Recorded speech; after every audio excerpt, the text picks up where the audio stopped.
रक्षाबंधन का पर्व हर साल हम मनाते हैं, लेकिन क्या आपको मालूम है दुनिया में सबसे पहले राखी किसने किसे बांधी थी? रक्षाबंधन की 3 ऐसी कहानियां जो शायद आपने ना सुनी हो। आप देख रहे हैं आरजे कार्तिक एक्स्ट्रा। सबसे पहले उस कथा की बात करते हैं जो याद दिलाती है दुनिया के सबसे पहले रक्षाबंधन पर्व को। महाभारत की ये कथा है। अपनी राजधानी इंद्रप्रस्थ में महाराज युधिष्ठिर ने राजसूय यज्ञ का आयोजन किया था। उस यज्ञ में शिशुपाल भी आया था, और शिशुपाल जो था जब भी अवसर मिलता था भगवान श्री कृष्ण का अपमान करने का कोई भी अवसर छोड़ता नहीं था। भगवान श्री कृष्ण ने भी कहा हुआ था कि जब तक 100 पापों का घड़ा नहीं भर जाता तब तक तुझे मारूंगा नहीं। और उस यज्ञ के दौरान उसने अपना 100वां पाप कर दिया। जब यज्ञ चल रहा था तो शिशुपाल ने भगवान श्री कृष्ण का अपमान किया और भगवान श्री कृष्ण ने सुदर्शन चक्र से शिशुपाल का वध कर दिया। शिशुपाल का जब वध किया, जब सुदर्शन चक्र का उन्होंने प्रयोग किया तो उनकी उंगली थोड़ी कट गई और रक्त बहने लगा। वहीं मौजूद थी महारानी द्रौपदी, जिन्होंने तुरंत अपनी साड़ी का जो पल्लू था उसको फाड़ करके भगवान श्री कृष्ण की उंगली पर बांध दिया, जिससे कि रक्त बहना बंद हो गया। उस समय भगवान श्री कृष्ण ने द्रौपदी को वचन दिया कि इस वस्त्र के एक एक धागे का ऋण मैं चुकाऊंगा। और कहते हैं जिस दिन ये घटना घटी उस दिन श्रावण मास की पूर्णिमा थी। तभी से रक्षाबंधन के पर्व को मनाने की परंपरा चल पड़ी। उसके बाद की कथा आपको याद होगी। द्रौपदी का चीरहरण होता है जुए के खेल में। जो कुटिल मामा शकुनी था वो द्रौपदी को दांव में जीत लेता है। दुशासन भरी सभा में बालों से पकड़कर द्रौपदी को घसीट कर लाता है और द्रौपदी का भरे दरबार में जो भीष्म पितामह थे, द्रोणाचार्य थे, विदुर थे, उन सब के सामने अपमान किया जाता है और कोई विरोध नहीं करता। तो दुर्योधन कहता है दुशासन से कि चीरहरण शुरू किया जाए, आदेश देता है। तब द्रौपदी रोते हुए अपनी आंखों को बंद कर लेती हैं और भगवान श्री कृष्ण को याद करती हैं। भगवान को याद आता है वो वचन जो उन्होंने शिशुपाल वध के दौरान द्रौपदी को दिया था। भगवान प्रकट होते हैं और साड़ी इतनी लंबी होती चली जाती है, इसे खींचते खींचते दुशासन बेहोश होकर के गिर पड़ता है।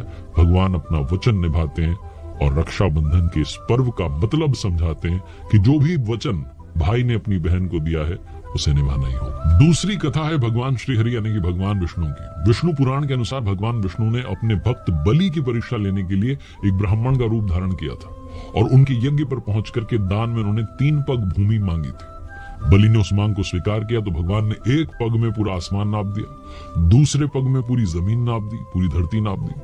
अब राजा बलि को लगा कि प्रभु मेरी परीक्षा ले रहे हैं, वो समझ गए, इसलिए उन्होंने कहा कि प्रभु आप तीसरा पग मेरे सिर पर रख दीजिए और मेरी विनती स्वीकार कीजिए, आपको मेरे साथ रहना होगा। भगवान विष्णु को अपने भक्त की बात माननी पड़ी। ऐसे में जब भगवान विष्णु क्षीर सागर नहीं लौटे तो माता लक्ष्मी परेशान हो गई। उन्होंने गरीब महिला का रूप धारण किया और राजा बलि के पास पहुंच गई और उन्हें राखी बांधी। उसके बाद राजा बलि ने कहा, जो गरीब महिला बनकर आई थी माता लक्ष्मी, उनसे कि मन चाहो उपहार मांगिए।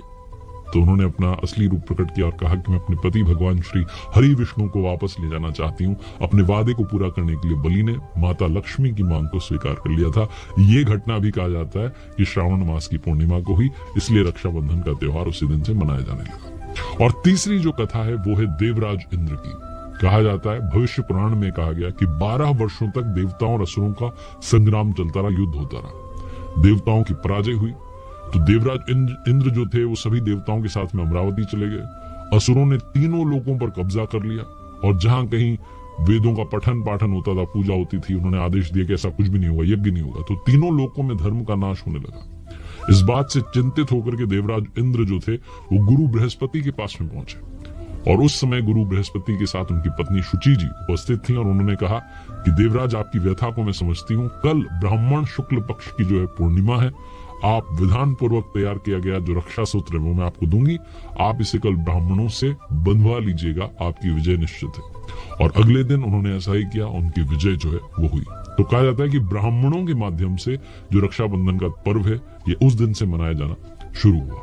तो ये 3 बड़ी कथाएं हैं जो बताती हैं कि रक्षाबंधन का पर्व क्यों मनाया जाता है। और अंत में एक छोटी सी कथा और सुनाता हूँ, ये भी महाभारत काल की है। युद्ध के दौरान युधिष्ठिर ने एक बार भगवान श्री कृष्ण से पूछा कि मुझे कोई उपाय बताइए ताकि मैं संकटों के पार जा सकूं। तो भगवान श्री कृष्ण ने महाराज युधिष्ठिर से कहा कि आप सभी सैनिकों की कलाई पर रक्षा सूत्र बांधिए, वो समस्त संकटों को हरा करके विजय जो है सुनिश्चित करेंगे। महाराज युधिष्ठिर ने बिल्कुल वैसा ही किया और महाभारत के युद्ध में विजय प्राप्त की।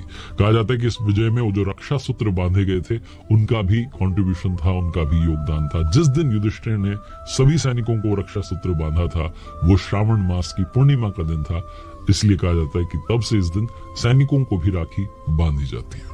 तो ये थी वो कथाएं, वो कहानियां जो बताती हैं रक्षाबंधन के पर्व के महत्व को। आप देखते रहिए आरजे कार्तिक एक्स्ट्रास, जहां ऐसी बहुत सारी बातें आपको जानने को मिलती रहेंगी।